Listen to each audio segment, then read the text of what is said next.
Today on the show, Loima weighs in on feedback on the Monday episode with Cait Flanders. Mark shares his favorite life hacks, which include several health hacks and 2 must-have web applications for the price-conscious purchaser. Kristen from theloveoftidy.com calls in to share her decluttering tips, and Wright weighs in with some additional feedback on earned income for second-generation fire. Welcome to the ultimate crowdsourced personal finance show. This is your Friday Roundup. You're listening to ChaooseFI Radio. The blueprint for financial independence lives here.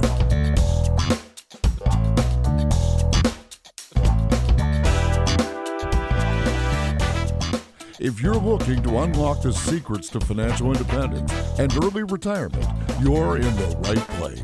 Stay tuned and join a community of like-minded people who are getting off the hamster wheel and taking control of their lives in the pursuit of financial independence. ChaooseFI, your home for financial independence online.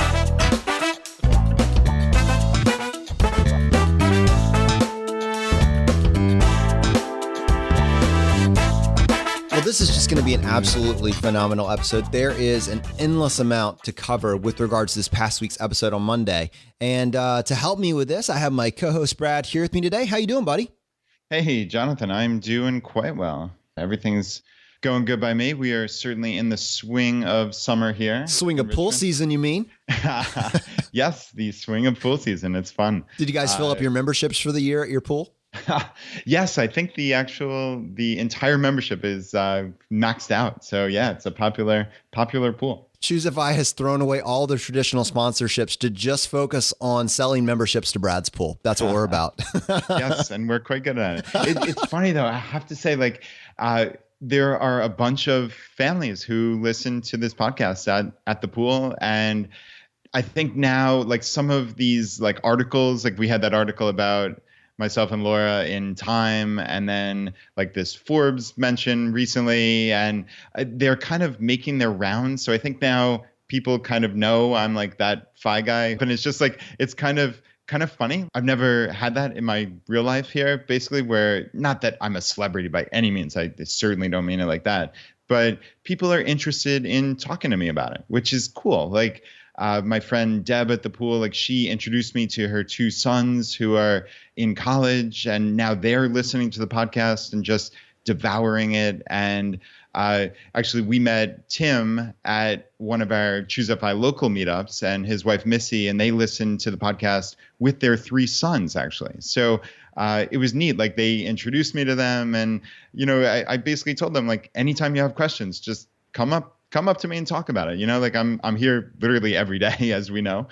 So yeah, I mean, it's really, really neat, I have to say. That's so funny. We went to church this a couple weeks ago, and my wife was checking our son into the nursery, and someone looked over to her and said, "The fire is spreading." Nice. Oh, that's wild. You can't make this stuff up, but it is great to have an inside language, right? Yeah, it is really cool. And just to be able to kind of help people get on this path, just seeing that we're normal families. I think that's always the big takeaway, I think, from ChaooseFI and from the people that listen to our show who turn other people onto it. This is just normal stuff. There's nothing crazy going on here. And I think that is the message that really hits home to people, is there's no dogma, certainly, with ChaooseFI. It's just living a more intentional life. And that's a message pretty much anybody can get behind, right? Yeah, I mean, and it really is catching on. I think that this strategy that we're all pursuing, this life optimization strategy, is an obvious choice that you just haven't been exposed to yet. So I'm excited to share this stuff with anybody that's willing to listen. And you mentioned the Forbes article. Forbes, just for the audience that maybe wasn't aware of it, they just released an article titled "The 9 Money Podcast You Should Be Listening To." And we were ranked not number 1, but we'll still take it. We were number 4 on the list. And what I loved about it with this plug was they said that we have developed a cult-like following. Brad, have you ever been part of a cult before? I have never been part of a cult or been a cult leader. What's it like to mix the Kool-Aid? That was an amazing write-up. The author Chelsea just did a wonderful job. I mean, what an amazingly succinct write-up, but it was exactly what I'd want. If I had my perfect world description of ChaooseFI, right? This is a life optimization strategy where we just want people to get better a little bit every day, every week, every month. And, the cult thing is obviously tongue in cheek, and she clearly meant it that way.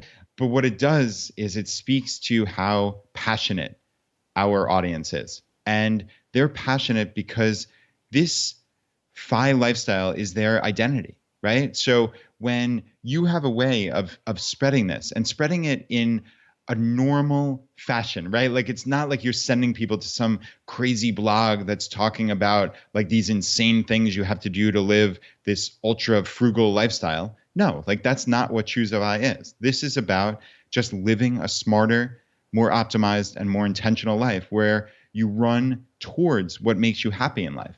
And that's a very powerful concept. And I was thinking about this more, and it's kind of tied to a little bit of what we were talking about a week or two ago. In that case, we were talking about how to anchor and set goals for yourself and then make measurable goals. But kind of something that we touched on briefly, but didn't really spend any time, is this idea of how to grow your audience. And I think in the context of what we're talking about right now, what becomes increasingly apparent that of all the kind of things that you can do to increase your audience. And so maybe you could go on Oprah, right? If that were an option, or you could put ads all over the internet to grow your audience, or you could, there's plenty of little things that you can figure out. But I think the most powerful thing is to make a difference in someone's life and encourage them to get off the couch, stop watching Grey's Anatomy, and take action. If you can encourage an individual to do that, to take action, and they're able to see the results over a short and long period of time, that person is going to want to share that. And I think that is a long strategy. It's not something that works overnight, but if you can consistently add value to someone's life, that's how you create loyalty over time. Yeah. And while it sounds great in theory to be on Oprah or be on the NBC Nightly News or some such, it's building those honest connections with the audience and building this community. We don't look at it as an audience. I know I use that term, but it's our community. It's our community of like-minded people who are just like us. And I think we all want to share this a little bit. And it's so neat. I just saw an iTunes review that came through that said all in the family. And it was about a son who introduced FI and ChooseFI to his parents. This is the mom saying, "My son, who is well on his way to FI, introduced me to the ChooseFI podcast. I admit I didn't start listening right away because I've always lived a pretty frugal lifestyle and I didn't think I needed money advice. But when I did finally tune in after my husband and other family were always sharing tidbits from your podcast, I was hooked." That's amazing. And that's going on all across America and now the world too. And it's because this is a community and this is crowdsourced. This is not about Brad and Jonathan. It's about getting all this information that we have as a group and combining it and aggregating it so we all can benefit from each other. And to me, that is just as powerful as it comes. And Brad, this community has actually benefited me directly in multiple ways. I think one of the things that we have seen is these local groups, right, which are blowing up all over the country. They are as good as you want them to be. If you want to make them epic, people are more than happy to join you on that journey. And one of the things we noticed is that some of the best local groups weren't our local group. They were some of the ones in other places in the country, like California and in Texas and a few other locations, that they were doing regular meetups. They were advertising it and they were getting tons and tons of buy-in as people realized the power of aggregating this information into a specific geographic location. And frankly, me and you were looking at that kind of from the outside saying, we really need to step up our game and do a better job here. So I know that's something that we've been talking about a lot. How can we take what they're doing so well in other parts of the country and bring that to here in Richmond? And one thing that I've done as of the last week is I joined a small segment of the people here in Richmond that live on the South Side, and we went in to get a mosquito fogger. So you had told me about this. This is something you were doing in Short Pump, where you, instead of paying, I don't know, something like $80 every couple of weeks to have someone come in and decrease your mosquito load, we basically purchased the fogger, split it between 5 or 6 of us, and then we just have it on rotation. And we ended up costing me about $50 total, plus maybe an extra $20 for the chemicals, and that's it. That's sunk cost, but it's it. From there on out, we just kind of coordinate it. We have 5 of us on a text strand, and we have each of our addresses kind of laid out. And then whoever is, next in line grabs it on this rotating cycle. And then you pick it up every 3 or 4 weeks. I just sprayed for the first time and I'm standing outside and I realized that it was like unnaturally quiet. I didn't have the gnats in my eyes and the mosquitoes, which kind of get a little bit unbearable this time of year. They were calmed down a little bit. And I was like, this is pretty cool. So I'm getting some tangible benefits from sharing this specific tool with our community. And it's actually this idea of community is starting to manifest in other areas as well. And that I just picked up a workout partner. I'm working out with Tom, who's in our group, working out twice a week now. And I'll be honest, once I got rid of all the excuses of time, I'm so busy, I don't have time to do this. And I had plenty of time. Now I was combating my own laziness. I'm just not motivated. That's a very real problem when you realize that it's actually yourself holding yourself back. And by leveraging community, I'm able to get outside of that. And it's having a lot of benefits for my life. Yeah, that's awesome. So, you guys can push each other to show up, right? Because with working out, showing up is probably 90% of the battle, right? It's getting over that laziness, putting your clothes on, putting your gym shoes on, and getting out the door. So yeah, if you can do that and you have someone relying on you, right? Like you guys are doing barbell workouts. So you pretty much need to be there to help spot Tom. So that is really, really cool. And yeah, the mosquito fogger thing, we've done that as well. It's just nice to have a group of people who can go in on something financially, as opposed to each of us needing to buy one of these things for $400 or $500 when you only use it once every 3 weeks. It's just so smart. And I know I've talked about this before with like how frustrated I was that on my old street of 10 of us, we had 10 lawnmowers and 10 weed whackers and 10 ladders and, whatever it may be, even though for those things, they're idle way more than 99% of the time. Like if you actually had a community, you don't need to waste resources on all that stuff. So that was kind of the impetus for, in this, bizarro case, this mosquito fogger. But that's just one of hopefully many of these things that we can do in the future. Actually, Matt, who is a friend of both of ours, he just messaged and said, the mosquito thing is working so well, why don't we go in on a power washer? It's something you very rarely use and you don't want to spend 100% on it yourself, but why not get together with like-minded FI individuals and buy something as a shared community resource? So yeah, it's neat to see that continuing down the line. Oh, and Jonathan, I had a DIY success this week, which is, for me, is always a good thing. I, of course, have my limiting beliefs of what I'm able to accomplish, or in most cases, not able to accomplish around the house. So my lawnmower just all of a sudden wasn't working right. Like I noticed it wasn't turning and I had no idea what was going on. And I looked down at the thing and I realized that the wheel was actually cracking off. This is like a 13-year-old lawnmower and I keep it in good shape. I get the blade sharp and all that stuff. So it's working fine. But to my eyes, it's like, oh, wow, the wheel is cracked. There's, this thing is going to be, I'm going to have to junk it. That was my first thought, which is stupid, obviously, in hindsight. But for someone who knows nothing about any of this stuff, that was my thought. But I wound up just quickly researching it and realizing that I could buy I think it was like $16 wheel, because it was the big rear one, on Amazon. The wheel showed up 2 days later, well before I needed to mow again. And it took me under 2 minutes to uninstall and reinstall this brand new wheel.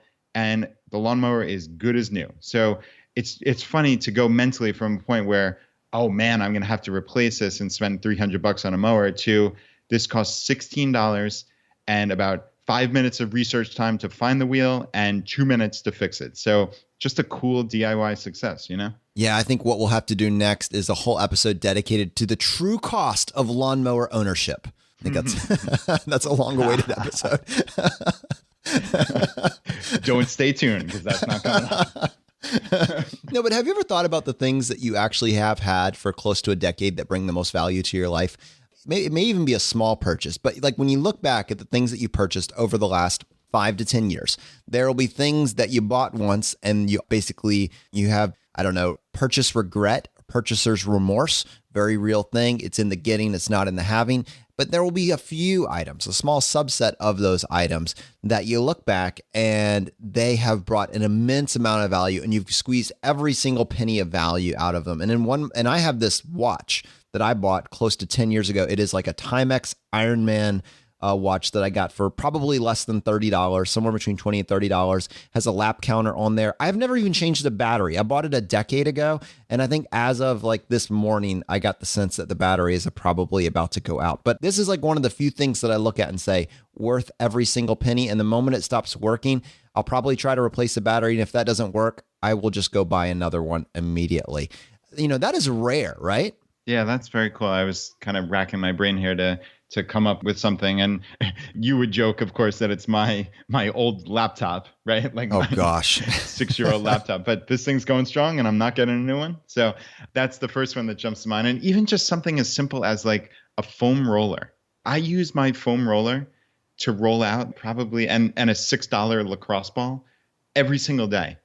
I can guarantee you I'll have that exact foam roller and exact lacrosse ball a decade from now. And I probably will have used it 3,000 days, in the intervening decade. And it's cool when you get a lot of use and a lot of value out of these things you purchase. And this is exactly what the episode with Cait was about. It was this thought of intentionality and actually, are you using what you own, or do you just have stuff for the sake of stuff? And I think what you don't realize is that once you get to that point of clutter, something that we talked about a lot with Vicki Robin in that particular episode, once you get to the point of clutter, the new stuff that you add actually adds to your stress, not to your value. That was, to me, the biggest takeaway from this particular episode. But then also, once you realize the value of that, how it spills over into every single aspect of your life. Yeah, and Cait said that. And this was a wonderful episode. I really, really enjoyed this one. And how she was saying that it was this entire decluttering of her life in addition to just the shopping ban. Like, she kind of envisioned it just as a shopping ban, but it benefited every other aspect of her life. And she's saying, like, I think the quote was, every small change you make pays compound interest. It led to her being healthier. She lost 30 pounds. It just seemed like taking control of her life. And I think this is a big thing, like psychologically, when we make positive change, you get on this roll and you just want to keep going. And I think that's what Cait saw. And I know I've seen it personally in my own life, where you take control and you take yourself off of autopilot. All of a sudden, the whole world opens up to you of, oh, wow, you mean I can change that too? And it'll lead to this, and I'll sleep better, and I'll feel healthier, and that'll make me a better person to be around. And, there's all these down the road benefits of just making that change. And Brad, one of the things that really stood out to me was highlighted by Cait saying, I'm in all of this credit card debt. And at the same time, I have become basically the laziest version of myself. This kind of apathy has spilled over into all these different areas of my life. And I'm eating without regards to my health. And it struck me that what she was describing, more money wasn't the answer to this. This was not something where if she had gotten a $10,000 a year raise, that actually may have been the worst thing that could have happened to her. Yeah. Oh, she would have just kept on spending because that wasn't the issue. I don't think she's describing herself as living on pennies. It was, she had a very comfortable existence. It was just that she was this mindless consumer who just kept buying. And she described, now she hits that pause button. And I guess we've used the term, the space between stimulus and response, which is a Viktor Frankl quote, which is just extraordinarily powerful. Just hitting that pause button in Cait's terminology, that made the difference, because she was someone who, as she said, never wanted to say no when someone asked her to do anything or spend money, or if she saw something, she bought it. And I guess this did spill over into other addictive aspects of her life. And it was all just part and parcel of not saying no. It was just being mindless, as she said. And even when she got raises, so it wasn't about the money. When she got these raises, she let lifestyle inflation take over, and she just kept spending more and more. So it was certainly not an income issue. It was just, how do you take control, and how do you take control of those impulses and just create that little bit of space? One other thing that I thought was fascinating was when she asked that question. If you remember, Jonathan, she asked that question to her sister, could you live on less? that was a game changer for her. Her sister was basically snubbing it in her face that she was saving 20% of her income, and Cait was actually only saving 5%. And Cait said, what if the equation was flipped? And it was about living on as little as you can and still having a comfortable life, living on less and saving everything that is left over. And I think that's how Laura and I approach our lives, which is also why we don't have a budget personally, because that way of thinking, and I know obviously budgets work for a significant portion of our audience. So in no way, shape, or form am I saying throw out your budget or it's a bad or flawed way. So please, I don't mean that. But for the way that we approach our lives, it really is about we're at 100% savings rate until we see things that we get value out of and we buy them.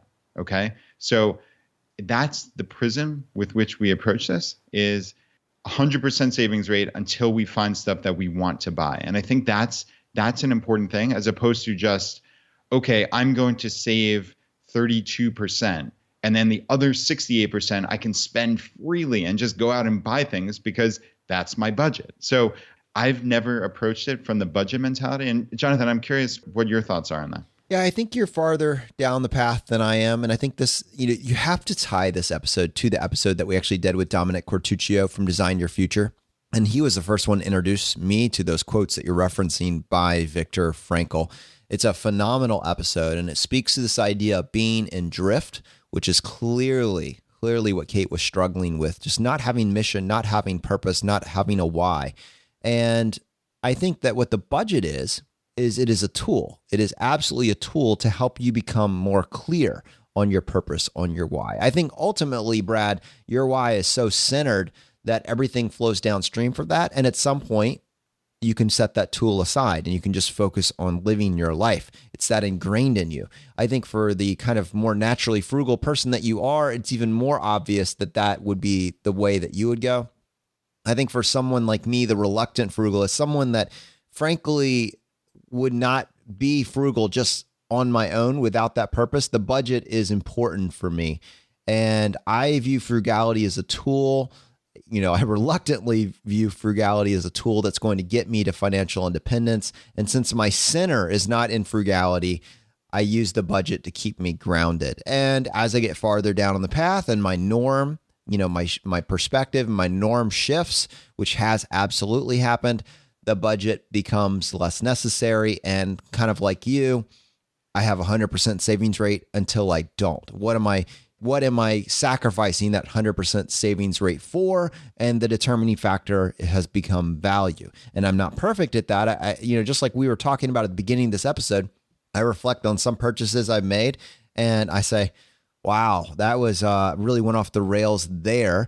But I would absolutely say that as I go farther down this path, I am a more informed consumer. And so, when I do make these purchases, it's no longer just based on the latest ad that popped up on TV or the latest podcast that told me that I needed this, but it's based on having a need in my life or having a perceived value in my life. So I think people don't start in the same places, and you need to use the tools that will allow you to get closer to the center truth. Yeah, but I don't mean to imply certainly that not having a budget and being at FI is like reaching some point of nirvana or some such. Oh, that was exactly what I thought you were saying. No, not at all. No, and I was very clear of saying or I was trying to be at least, that this is not a one size fits all. And I was not trying to denigrate people who are using budgets. I suspect there are many people at FI who might have it, quote, all figured out, who still use a budget. And actually, I'd love to get voicemails from those people, how that benefits them. I think for me personally, and this is what's so cool about FI and about what we talk about here, everyone has their own way of approaching this life. And for me, a budget just never made sense. I could never wrap my mind around it. But I guess, like you said, that's my own way of thinking. And that's, I guess, my own background of being naturally frugal and whatever. We could come up with a whole list of reasons why budgets don't work for me, but they just don't. Okay. I just never got it. But I suspect there are many people who are religious about their budgets, even well into FI. So I think that to me is just more of an interesting takeaway of like, we all have our own ways of succeeding at life. So Jonathan, I don't want you to think that I'm telling you, oh, you're not down the path to FI, so a budget is important for you. Like, I suspect you'll use a budget forever. Okay, young Padawan, I'm on the path. There's so many more Star Wars references that I could start throwing at you. Speaking your language, right? Indeed. Oh, it's so funny. Actually, we were in Barnes & Noble. Anna and I were in Barnes & Noble. She got a gift card for her birthday. She was just going to pick out a book, and she asked me this question. It was like a Sophie's Choice type scenario where she basically said to me, Daddy, would you rather me watch the Star Wars movies or read Harry Potter? My brain exploded because like, I want her to do both those things desperately. I'm like, I couldn't choose. And it was funny because there were these two mothers who were sitting maybe 5 feet away from us, and they heard it and they just started cracking up. And we had a long conversation about it. So it was really, really funny. But I think I finally went actually with reading Harry Potter. I think that would be my choice, even though I am a lifelong Star Wars fan. Really? Now, is that a perceived benefit for Dad if she goes down that path? Of reading Potter, you mean? Yeah. Yeah. So, I mean, I think just generally speaking, I would rather her read. And I think those are books that will lead her into probably The Lord of the Rings and other such books that I think will benefit her mind, her creativity. And they're just books that I enjoyed as a kid. Whereas as much as I love the original Star Wars movies, I think the more recent movies have fallen flat. So just generally speaking, I would rather her read in totality the 7 Potter books than watch a couple of what I think are great movies and then some subpar ones, I guess. And just generally you're saying I would rather her read than watch a movie. Yeah, I think that's probably the biggest takeaway. Gotcha.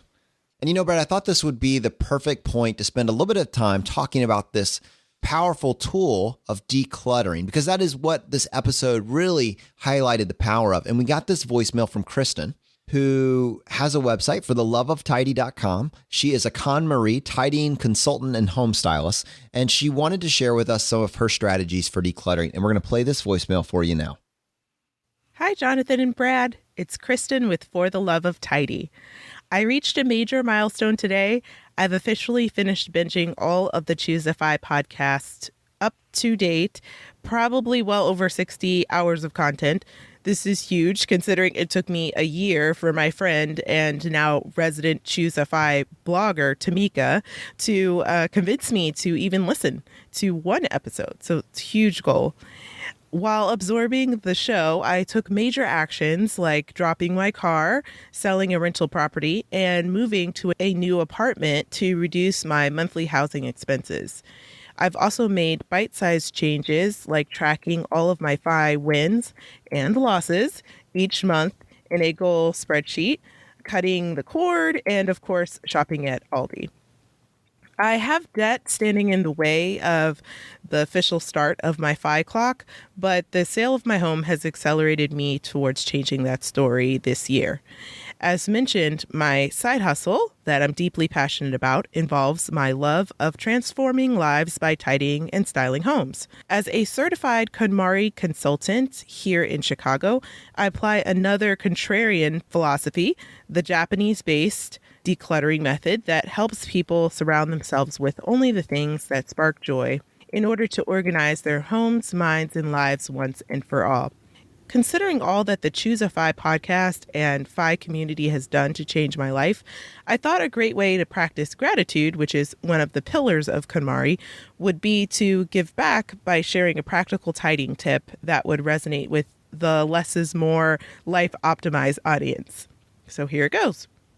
Before interacting with a single item in your home, sit down and map out the vision of your ideal lifestyle and ideal living environment. It's tempting to jump right into discarding or donating items, but skipping the vision mapping step significantly diminishes the chances you'll maintain a clutter-free lifestyle after the initial tidying is complete. Because clutter is often a symptom of deeper issues that may be crowding your life, it's important to start with the tough questions. For example, ask yourself, where has clutter shown up in my life? Is there one specific area in my home or life that I enjoy keeping clutter-free? What does my clutter say about me in this very moment? What fears do I have about starting the tidying process that can be used to become my greatest advantage? What do I want more of? Less of? What does my ideal day look like? How does keeping my home tidy align with my core values? How will I dedicate time in my schedule over the next 6 months to make my major tidying event a high priority? I think it's probably no surprise to the FI community that I spend at least an hour with my clients honing in on their vision so I can best help them execute it using the KonMari fundamentals. This is a critical step because your vision grounds all decision-making moving forward. If an item doesn't spark joy or align with your vision, goals, and values, then it's out. Simple as that. Thank you again for spreading the fire and helping me install a new mental model when it comes to thinking about money. If the FI community is as hungry for a clutter-free lifestyle as I am, they can find more tips and information about the KonMari method on my website and blog, fortheloveoftidy.com, and on our companion podcast called Spark Joy, which I co-host every Tuesday. Thanks again, guys. Hey, Kristen, thanks so much for sharing that insight. And decluttering it's complicated and it can be stressful because a lot of times you're not just dealing with the stuff, you're dealing with the hold that stuff has on your heart, right? I mean, there's a reason that you accumulated this to begin with, and it does require sifting through that. And I know for me, it's tough for me to look at a t-shirt and say, does this inspire joy? But at the same time, I can say that there's a lot of things that I'm afraid to get rid of due to fear.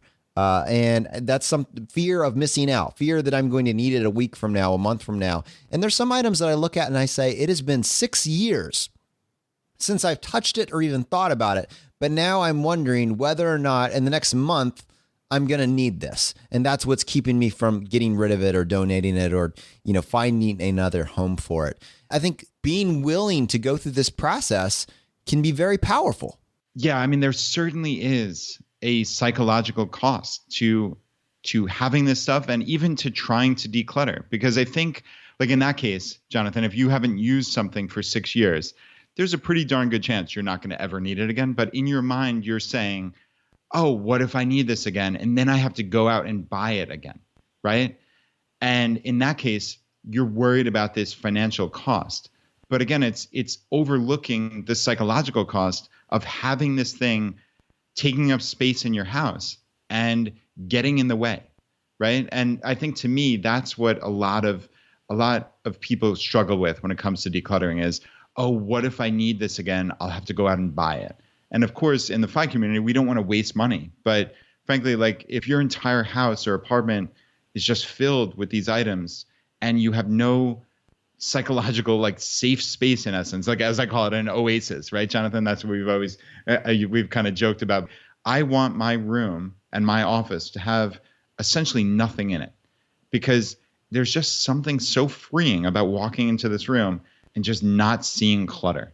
So I definitely, that resonated with me strongly. And I just wanted to thank Kristen and say a huge congrats also. I mean, she's taken just amazing action in such a short period of time, not to mention listening to all the podcasts, right? And binging them like that. And I thought her thing about putting bite-sized wins in a spreadsheet was really cool. I think that's something a lot of people could benefit from because it's kind of hard to see. We talk about the aggregation of marginal gains and just being 1% better and making these little changes. But sometimes you forget them, right? But if you write them all down in one spreadsheet and you could look back a year later and see 40, 70, 100 different things that you've made changes on in your life, well, you look back on that year and say, wow, that was an incredibly successful year. And Brad, actually, I have a little bit of a frugal win here that's kind of tied to the same topic in that one of the things that Cait was talking about in this past episode was that one of her addictions was books, right? I mean, she just always had to have a new book, and she looked at them and there were so many of them that she hadn't read yet. And I consider myself an enthusiast, but really what I am is I'm always in search of kind of that next optimization strategy. And so I went to the library about a week or two ago, and I got close to 10 books. There was actually more than that, but it's because my wife was rushing me out the door and I didn't have a chance to look through all of them. So once I got them home, I quickly circled through all the books and figured out which ones I was going to keep and then took the rest back. So I ended up with 4 books that were focused on different things that I want to focus on. And one of them, the title is Cut the Clutter and Stow the Stuff at a Library Near You. And there were so many incredible action points on how to deal with clutter. And it was great to see a strategy. And, I was talking about fear points. It's not always just like physical stuff like clothing and furniture.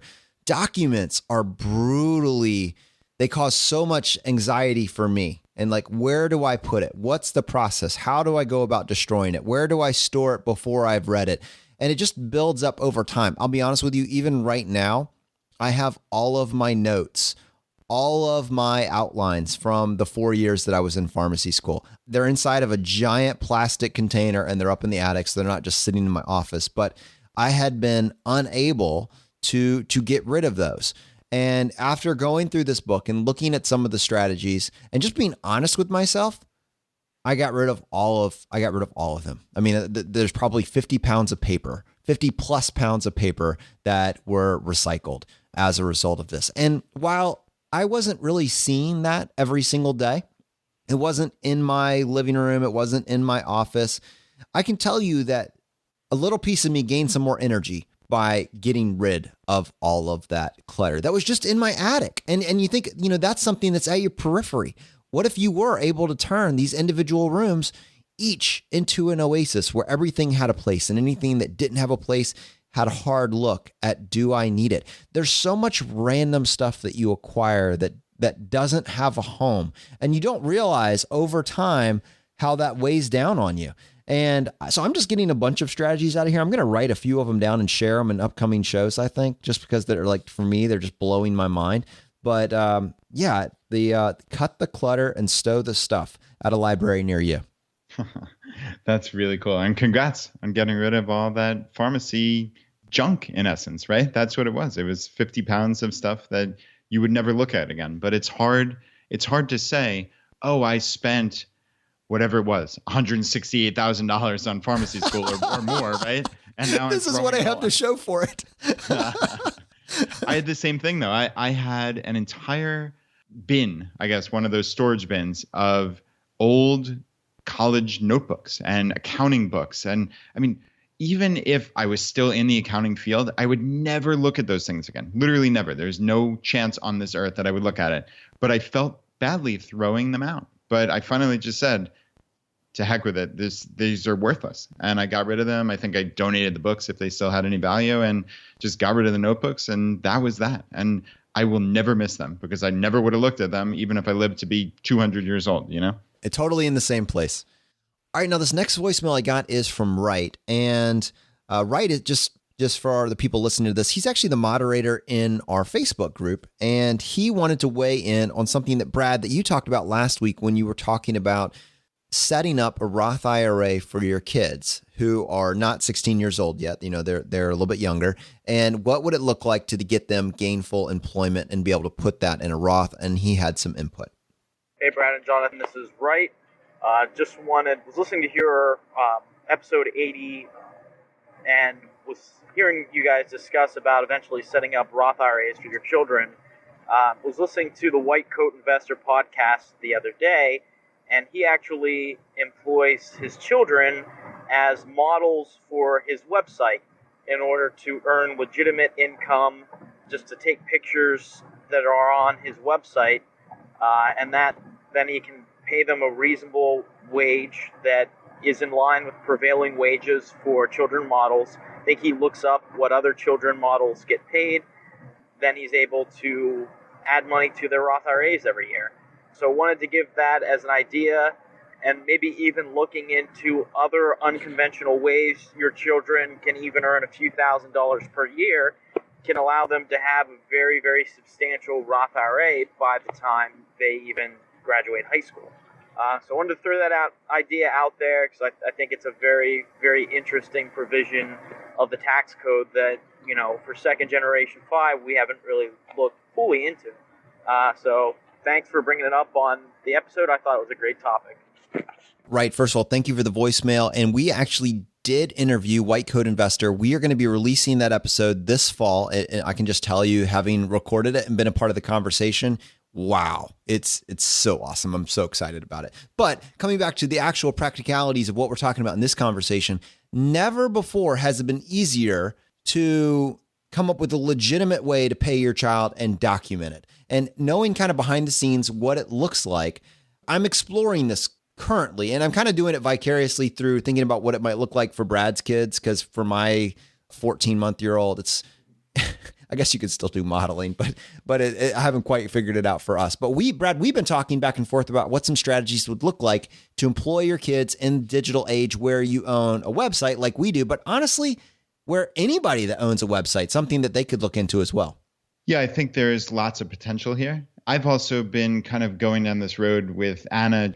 She uses Google Docs, so she uses Google spreadsheets all the time, and she's really learning, and she's actually creating these reports for her coach on her swim team to help them with the swim event selection, which is really cool. So she's doing like this analysis of the top times reports and such. And what it's doing is it's building her talent stack. It's something she's really passionate about, and it's helping her learn how to use what ultimately is Excel, right? It's Google spreadsheets, but it's based on Microsoft Excel, which is a very valuable tool for life just generally, and certainly for corporate America someday.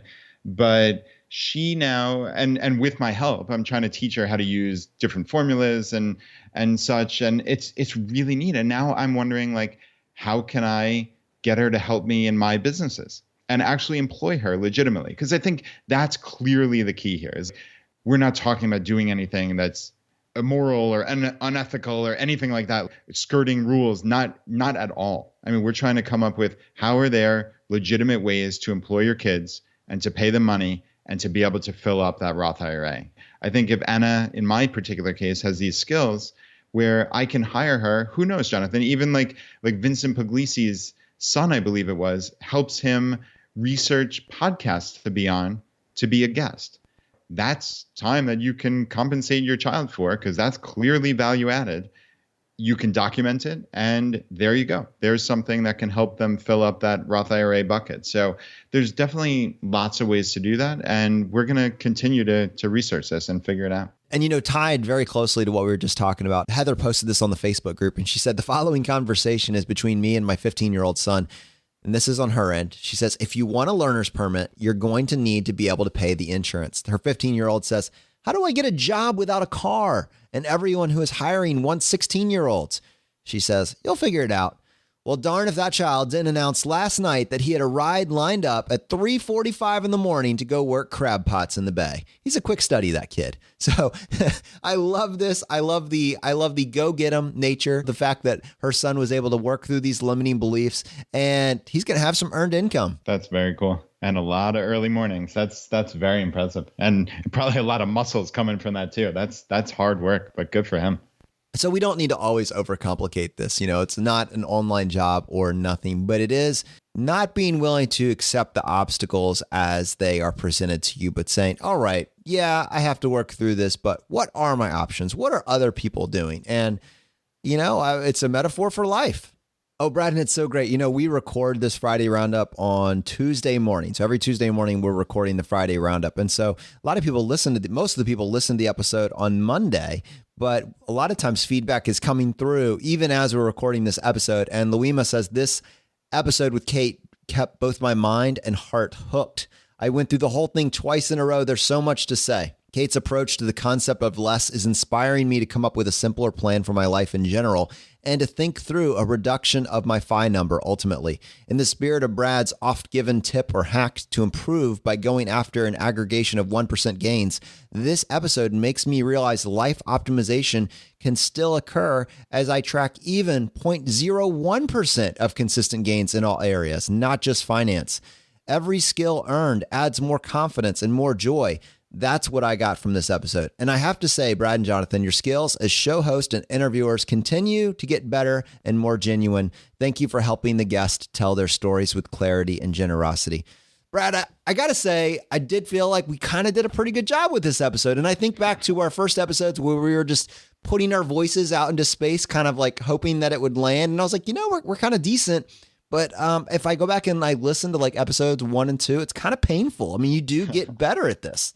Yeah, it's pretty cringeworthy to go back and listen to the first couple episodes. But I think we've become better interviewers. And it's because we're curious, and we know that our audience is curious as well about really getting the story and trying to figure out where those inflection points are in people's lives and to try to draw that out, because we all face inflection points. And if you can be armed with how someone else did it or how dozens of someone's did it, right, by hearing many of our guests, then you can be ready when that situation comes up in your own life. I think that's a powerful, powerful concept. And I mean, obviously, it's always nice to hear that people say nice things about us. So I really appreciate it. But to me, it's that we're providing a better product for our community. And we're really touching into what's the essence of that person's story and how can they pass that along to our community. So yeah, a huge thank you for the comment. And from our community, we do have another email that we're going to read from Mark. And he says, I found your podcast about 2 weeks ago, currently on episode 23. You guys do awesome work. Like you guys have said before, my wife and I followed Dave, not religiously. We were using credit cards for the points to pay off our debt, and now we just have a mortgage. The Millionaire Educator episode was my favorite, as I'm a school principal and my wife is a state nurse. So we're gearing up to utilize our 403 and 457 accounts, which I had never heard of before. Hopefully in 10 years, I'm 34 and my wife is 32, our family of 4 will be living the FI life.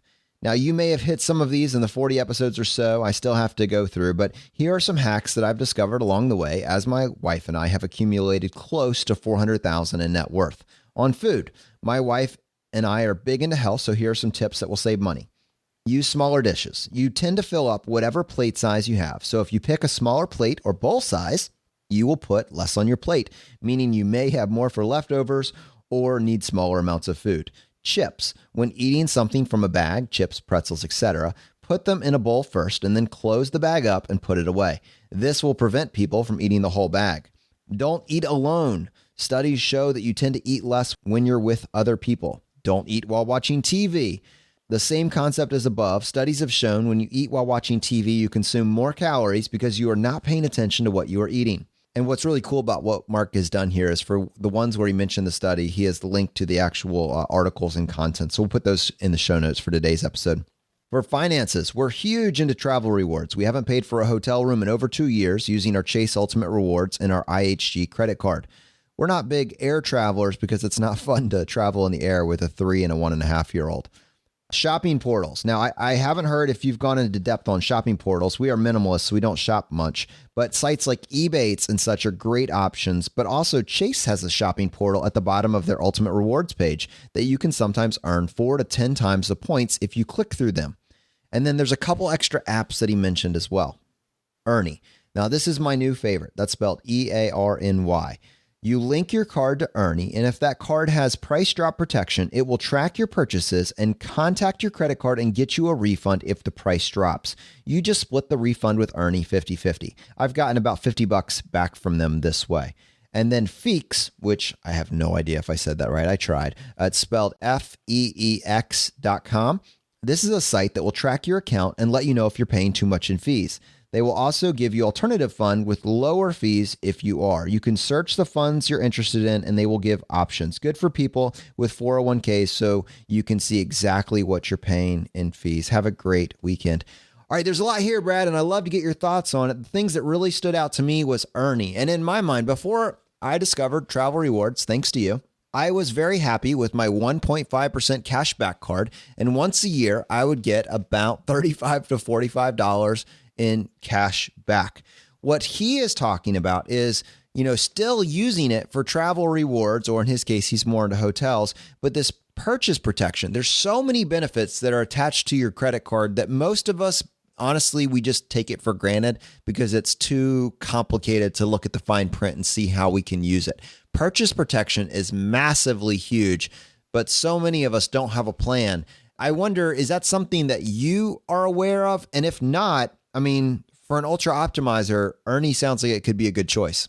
Yeah, I mean, it certainly does. It's something that I personally have not looked into all that much. I can't say that I've ever filed a claim for that, but yeah, it sounds like Ernie does that automatically. Obviously, I have to assume that you connect your credit card to Ernie. So of course, maybe some people, I'm just thinking like devil's advocate position, like some people might have an issue with like privacy of letting them see all your purchases, et cetera, et cetera. But if you can get over that, I don't see any downside to this. They file the claim for you, you do no work, and you just split the fee, which sounds pretty reasonable. So to my mind, it's found money, because I certainly wouldn't have known and I wouldn't have done the work. So let them do it and take care of it, and we'll split the money. So that sounds like a win for sure. And yeah, I was very impressed with a lot of his health hacks as well.